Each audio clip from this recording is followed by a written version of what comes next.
Bonjour à toutes et à tous. Ravi d'être présent parmi vous. Donc Sébastien Gesbert, comme vous l'avez dit, je suis le responsable de l'innovation pour la région des Pays de la Loire chez BPI France, Banque publique d'investissement. Je vais tout de suite briser la glace. Je ne suis pas un expert du secteur, je vais vous le dire aussi simplement que ça. En revanche, j'ai certainement des choses à vous apporter sur les mécanismes de financement de l'innovation qui, pour vous, sont, je pense, un élément important. Donc, je le disais, je ne suis pas un expert navré. Hein, je sais que j'ai devant moi un parterre de spécialistes, mais je suis sûr qu'on arrivera à communiquer ensemble, j'en ai aucun doute. Donc, peut-être juste en très rapide introduction, je vais vous rappeler un petit peu ce qu'est BPI France et à quoi on sert, évidemment. De manière assez synthétique, l'idée étant dans un second temps de parler plutôt d'innovation. Et je vais peut-être encore briser la glace, je ne vais pas vous parler non plus de projets divers et variés, innovants, mais plutôt on va se concentrer sur les mécanismes de financement. N'hésitez pas à m'interpeller si vous avez des questions, mais je crois qu'il y a un petit temps qui est consacré par la suite, donc on aura l'occasion évidemment de débattre.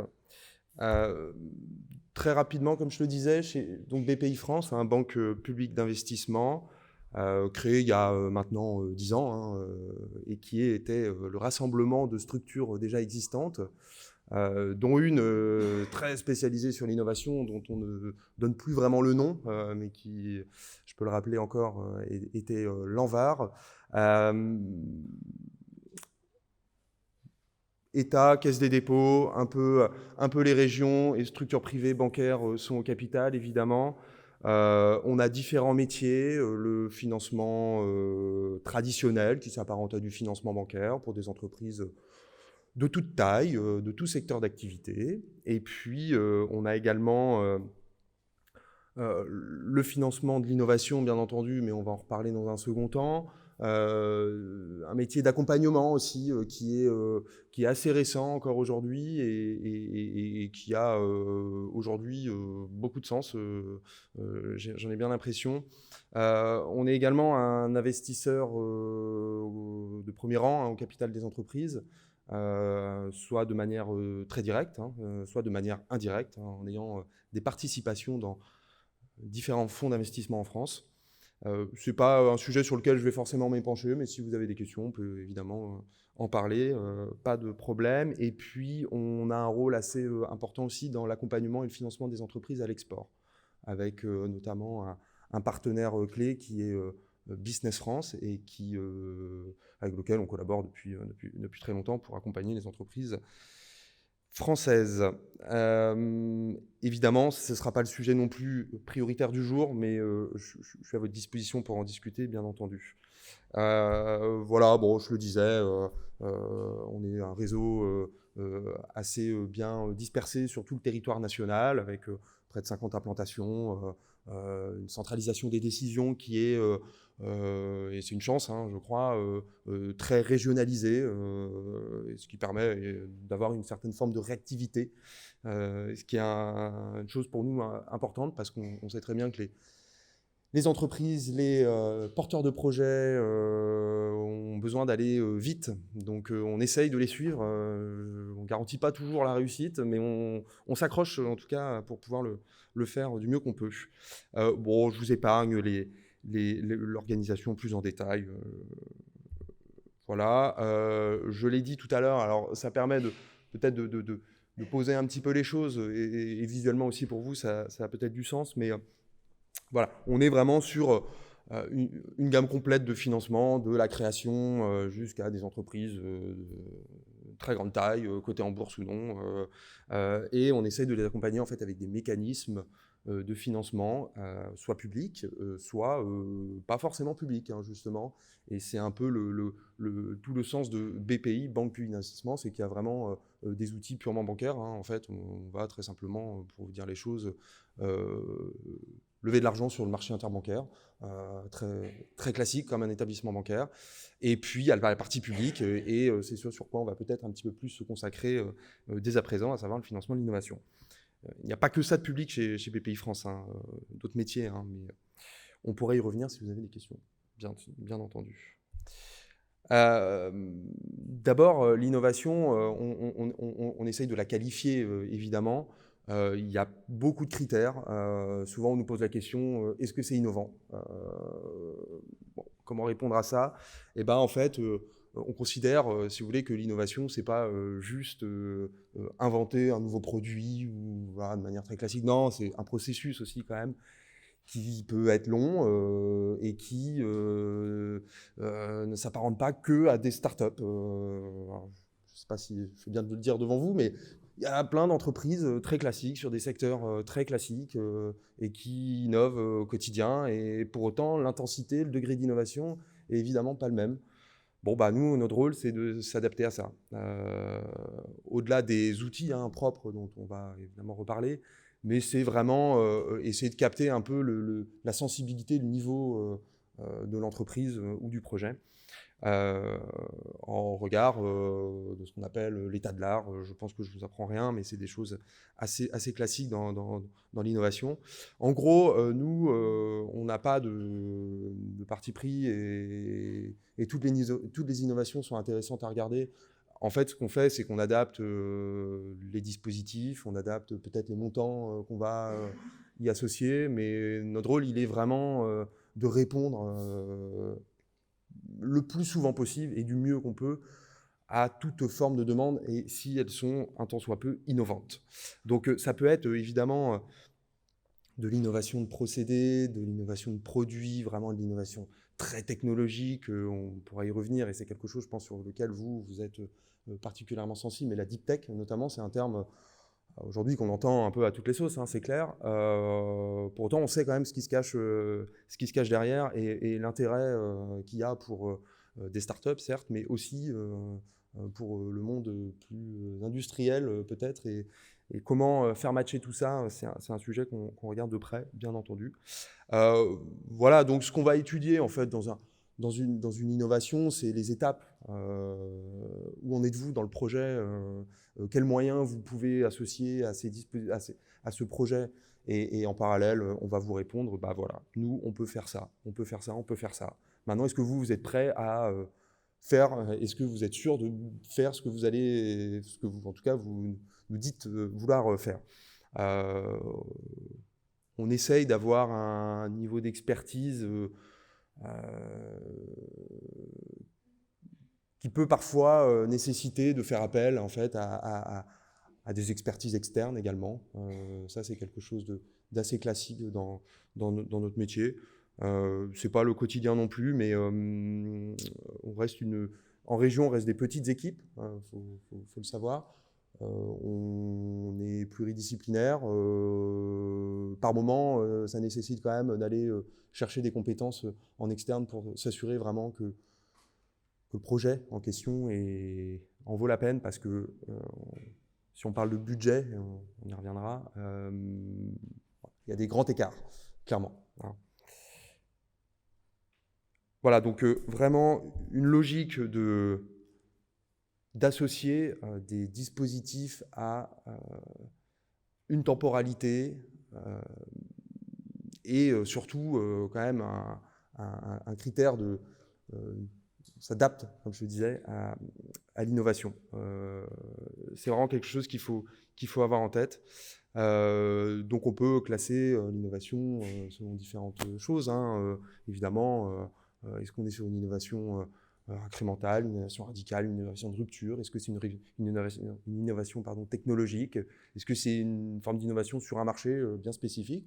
On en voit en fait assez régulièrement des nouveaux modèles qui se créent. Alors ça a été évidemment, il y a eu une grosse vague 2010-2020 avec l'ère du numérique. Aujourd'hui, c'est encore le cas. C'est peut-être un petit peu moins le cas, mais sur des nouveaux modèles économiques, vraiment. Donc ça, c'est quelque chose qu'on sait faire. C'est assez classique, ce que je vous dis, mais si vous voulez, ça permet de se repositionner, quoi, tout simplement.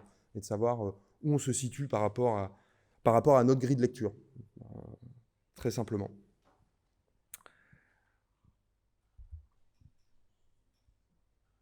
Ce que je voulais vraiment vous dire, c'est plutôt que de vous expliquer outil par outil, dispositif par dispositif, ce qui peut être quand même un peu long déjà, un peu fatigant.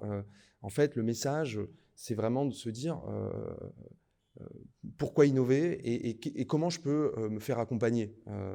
Est-ce que c'est que finalement des moyens financiers dont j'ai besoin? Est-ce que c'est des moyens techniques, l'aide peut-être de la collectivité, d'acteurs privés, de la mise en relation? En fait, vous trouverez aussi chez nous une ouverture sur un réseau, évidemment. On travaille, alors je parle essentiellement la région des Pays de la Loire, vous m'en voudrez pas, mais finalement, c'est assez classique dans toutes les régions et pour l'avoir pratiqué par le passé. En fait, les réseaux d'innovation, ce sont des petits réseaux finalement. On se connaît, on travaille ensemble. Et un projet, dès lors qu'il se distingue d'un autre, et ben, il va y avoir de l'engouement et de la mise en relation. Et en fait, vous n'êtes jamais seul, quoi. Et vraiment, le but un peu de mon message, c'est de dire ne restez clairement pas seul, faites-vous accompagner systématiquement à chaque étape et dès le démarrage, dès même l'idée, en fait. Là où nous, on va intervenir sur la partie financière pure, donc peut-être une fois que l'idée a déjà été un peu travaillée quand même, mais avant ça, il y a beaucoup d'acteurs en réalité qui peuvent vous aider, qui peuvent vous accompagner. Et c'est super important parce que de notre point de vue, notre regard, c'est quand même, comme je vous le disais, on est expert sur certaines choses, mais pas sur tout. En fait, comment crédibiliser un projet dans toute sa dimension, c'est réussir à fédérer et à se faire accompagner. C'est clairement pas un gros mot, loin de là. Au contraire, c'est plutôt quelque chose de très pertinent, très bien considéré, je vous l'assure. Donc on a des dispositifs qui s'adaptent vraiment dans tout ce continuum de financement, dès le démarrage, dès l'émergence, avec notamment des outils financiers qui sont cofinancés par des acteurs publics tels que la région. Et ça, en région Pays de la Loire, c'est quelque chose d'assez présent. Nous sommes opérateurs, par exemple, pour certains fonds de la région, pour quelque chose qui s'appelle, je ne sais pas si vous le connaissez, mais le programme d'investissement d'avenir également, le PIA. Et à ce titre, en fait, on travaille main dans la main avec les partenaires publics, État et région. Et ici, en région Pays de la Loire, il y a vraiment un outil qui est super intéressant dès le démarrage de l'idée, quoi, qui s'appelle Pays de Loire Initiative Innovation, le PL2I. Peut-être que certains d'entre vous le connaissent, mais c'est le premier dispositif de soutien financier public à l'innovation en région. Et c'est quelque chose comme, pour vous donner un ordre d'idée, à peu près 150 projets qui sont financés rien qu'avec ce dispositif, qui est un seul dispositif parmi un éventail, évidemment. Donc c'est pour ça que je ne vais pas vous assommer avec tous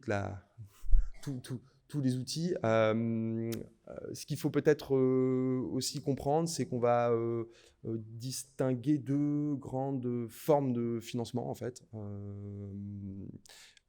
Vraiment le financement de projet pur, où on associe un programme de développement. Alors on parle de programme de R&D, encore une fois, hein, l'intensité de la R&D, on va s'y adapter avec les dispositifs, mais voilà, vraiment financement de projet, financement de programme d'innovation. Là, très simplement, c'est souvent des mécanismes de subvention, d'avances récupérables. Parfois, c'est un mix des deux. Plus le projet est risqué, plus l'intensité techno est forte, en fait, plus le pari est osé, quand même, plus les dispositifs sont incitatifs et avantageux. Je pense que peut-être qu'on pourra en reparler après. Il y aura peut-être quelques exemples aussi par la suite. Donc ça, c'est une première chose. Et en fait, la deuxième chose, c'est comme toute entreprise, le nerf de la guerre, ce qu'on a l'habitude de dire, c'est quand même la trésorerie. Donc, on a évidemment des outils de financement qui s'apparentent là clairement à du prêt, qui permettent de venir renforcer la trésorerie d'une jeune société, d'une start-up. Et en fait, on va soit s'associer ou non, mais la plupart des cas, quand même, on va essayer de s'associer à des levées de fonds. Alors, ça peut être des petites levées de fonds, ça peut être évidemment des grosses. On va adapter notre intervention en fonction de ça. Voilà, c'est vraiment deux choses assez bien marquées dans ce qu'on pourrait appeler l'offre de financement public.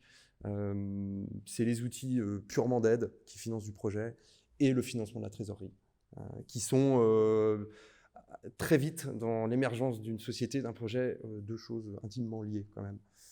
Donc, faut l'anticiper. Et puis, il faut aussi anticiper peut-être les relations et ce que peuvent faire vos autres partenaires, qui sont les partenaires bancaires, évidemment. Je ne suis pas là pour parler à leur place, mais on travaille très souvent en collaboration avec les partenaires bancaires pour financer des entreprises. Donc, en fait, il faut gardez à l'esprit que si vous venez nous voir, l'objectif, il est de trouver une solution, de trouver un mécanisme de financement, un dispositif qui s'adapte à certaines contraintes, parce qu'il y a un cadre législatif dans le financement de l'innovation qui régit beaucoup de choses. Peut-être pas utile de le détailler, mais en tout cas, on ne fait pas ce qu'on veut, évidemment. Ça tombe sous le sens, mais c'est toujours utile, je pense, de le rappeler. Il y a des règles, en fait. Il y a des règles strictes. Il y a des règles après d'usage aussi, puisque l'argent public, même si aujourd'hui, on sent bien qu'on est entré là depuis 1 an, 2 ans dans une ère où quand même on a l'impression que l'argent tombe un peu du ciel. Il y a quand même des règles d'usage qu'il faut respecter et ça, on en est en partie dans les outils qu'on gère, on en est responsable, bien évidemment, quoi. Voilà, nous, notre rôle, donc, c'est de mettre un petit peu de carburant au démarrage et puis d'alimenter après le moteur avec des financements adaptés pour, voyez, pousser l'entreprise vers son marché et puis après ouvrir d'autres dispositifs chez BPI France, j'en parlais tout à l'heure, par exemple l'accompagnement ou très vite une entreprise, une start-up a quand même des velléités aussi à se développer à l'export ou au moins à aller regarder ce qui se passe ailleurs. C'est un schéma qu'on observe assez classiquement en fait. C'est au moins 50% des startups dans les 2-3 premières années qui vont à l'export, quoi. Et là aussi, on a des dispositifs pour les aider sous forme d'avances récupérables qui sont en partie remboursables en fonction d'un chiffre d'affaires déterminé ou pas. Donc, c'est des choses qui sont assez bien calibrées, assez bien maîtrisées. Et voilà, en fait, faut pas hésiter. Faut pas hésiter, voilà, très clairement. Alors, prochaine slide, attention aux yeux, ça fait un peu mal. Là, on est un peu dans le détail des outils, mais vous voyez, en fait, dans les deux grandes phases dont je vous parlais, que je vous expliquais tout à l'heure, quand je dissociais le financement de projet du financement de la trésorerie, là, ici, on l'a dissocié même en 3 phases, puisque le financement de projet, on le catégorise en 2 sous-catégories. J'espère être clair. Une première phase qui est vraiment la phase de faisabilité, en fait. C'est là où on va parler subvention. OK. Et ensuite, une phase de développement, c'est, si vous voulez, c'est dans la continuité, évidente.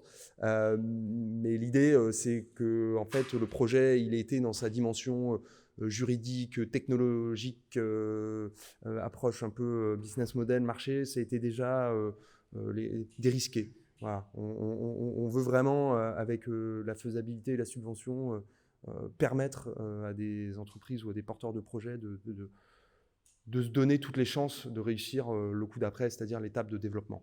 Où là, les montants en jeu sont pour l'entrepreneur, pour l'entreprise, sont beaucoup plus conséquents.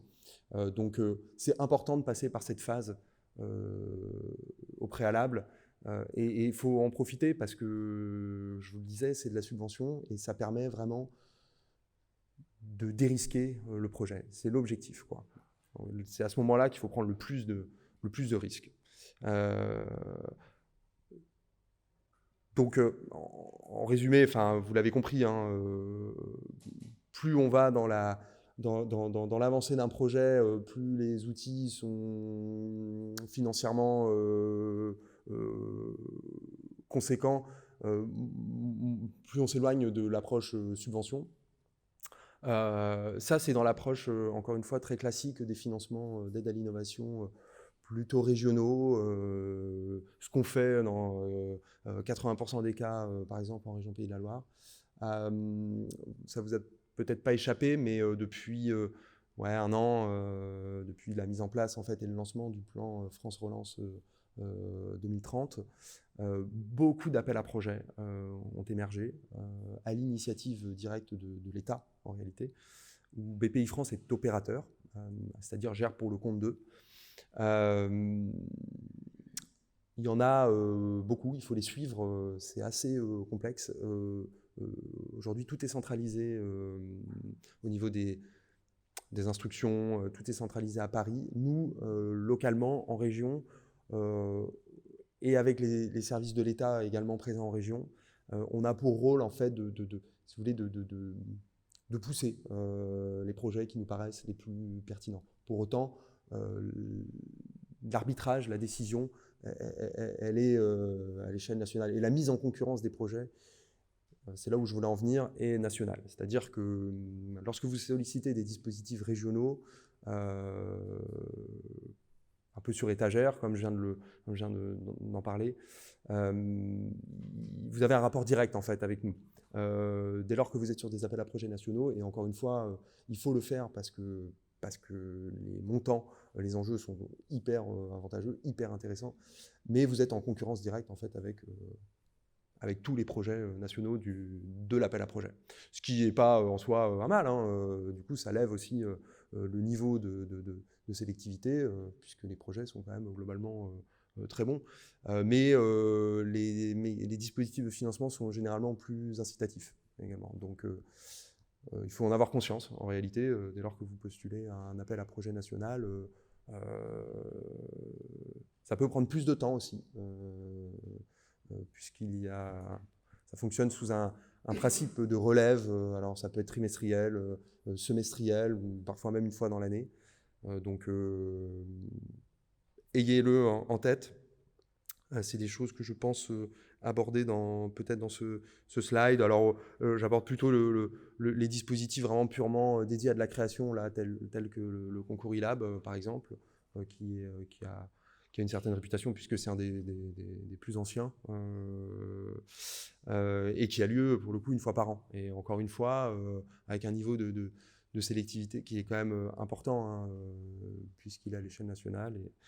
Mais les financements associés sont de plusieurs centaines de milliers d'euros en subvention aussi. Là où sur des outils purement régionaux, on est plutôt en quelques dizaines. Voilà.